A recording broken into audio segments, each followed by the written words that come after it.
नमस्कार, मेरा नाम है अंशिता और आप देख रहे हैं आर्टिकल 19 इंडिया। कानून मंत्री किरण रिजिजू ने एक बार फिर सीजीआई से पंगा ले लिया।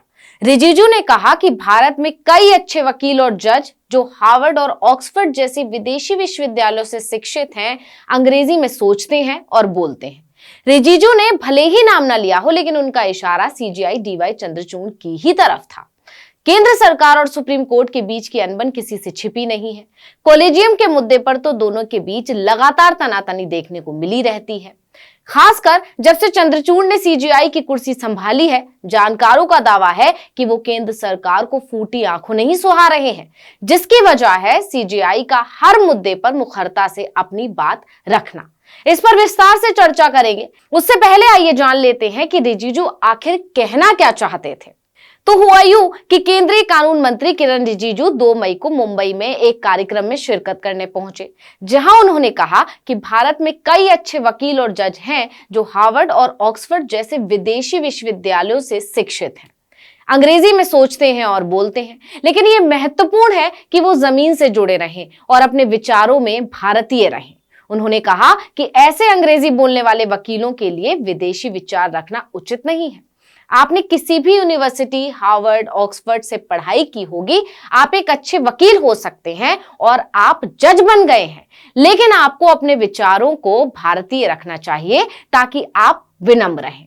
इस तरह की प्रवृत्ति राष्ट्र के लिए अच्छी नहीं है और कानूनी बिरादरी को इस पर विचार करना चाहिए। रिजिजू ने अपने पूरे बयान में बार बार हार्वर्ड यूनिवर्सिटी का जिक्र किया, जिसके बाद सवाल उठ रहे हैं कि आखिर उनका इशारा किस तरफ था। तो आपको बता दें कि कानून मंत्री अपने बयान के जरिए एक बार फिर सीजीआई पर हमलावर थे। बता दें कि भारत के वर्तमान मुख्य न्यायाधीश डीवाई चंद्रचूड़ ने हार्वर्ड यूनिवर्सिटी से पढ़ाई की है। चंद्रचूड़ ने 1983 में हार्वर्ड लॉ स्कूल से मास्टर ऑफ लॉ की डिग्री प्राप्त की थी। उन्होंने प्रतिष्ठित इनलक्स स्कॉलरशिप पर अध्ययन किया, जो विदेशों में स्नातक शिक्षा प्राप्त करने वाले भारतीय नागरिकों को प्रदान की जाती है, और हार्वर्ड में जोसेफ एच बीले पुरस्कार प्राप्त किया। वो डॉक्टरेट ऑफ ज्यूरिडिकल साइंस पूरा करने के लिए हार्वर्ड में रहे, जिसे उन्होंने 1986 में पूरा किया। यानी रिजिजू ने नाम भले ही नहीं लिया हो, लेकिन पूरे भाषण में उनका निशाना सिर्फ सीजीआई थे। इतना ही नहीं, किरण रिजिजू ने एक बार फिर सुप्रीम कोर्ट को केंद्र के काम में दखल ना देने की हिदायत दी। कानून मंत्री ने कहा कि केवल न्यायपालिका की स्वतंत्रता को लेकर ही चिंता जाहिर करना जायज नहीं है। संविधान में न्यायपालिका, सरकार और विधायिका तीनों की अलग अलग भूमिकाएं तय की गई हैं। उनका कहना था कि सभी को लक्ष्मण रेखा का सम्मान करना चाहिए। उनका कहना था कि संविधान के तीनों अंग अगर अपने दायित्वों को दायरे में रखकर पूरा करेंगे तो कहीं पर भी कोई बखेड़ा खड़ा नहीं होगा।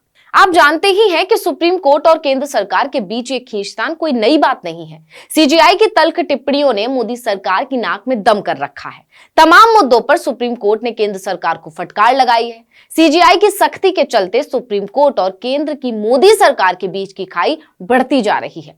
आपको याद होगा, फरवरी 2023 में अडानी मुद्दे पर जब केंद्र सरकार ने कमेटी के नाम सीलबंद लिफाफे में कोर्ट को सौंपे थे, तब सीजीआई ने फटकार लगाते हुए लिफाफा लेने से इनकार कर दिया था और सख्ती से कहा था ऐसे नहीं चलेगा।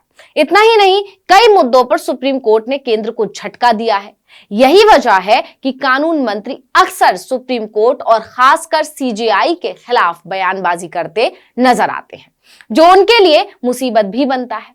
आपको याद होगा, मार्च 2023 में रिजिजू ने जजों को धमकाने वाले लहजे में कहा था कि कुछ रिटायर्ड जज एंटी इंडिया ग्रुप का हिस्सा बन गए हैं, जिसके बाद 350 से ज्यादा वकीलों और 90 से ज्यादा रिटायर्ड अधिकारियों ने रिजिजू के बयान की आलोचना की थी और इनके खिलाफ खुला पत्र लिखा था।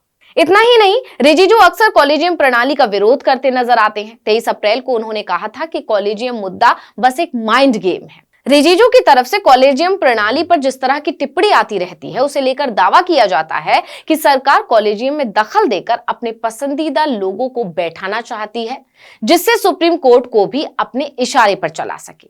लेकिन सरकार की ये कोशिश नाकाम हो रही है, इसलिए सरकार खिसियाई रहती है।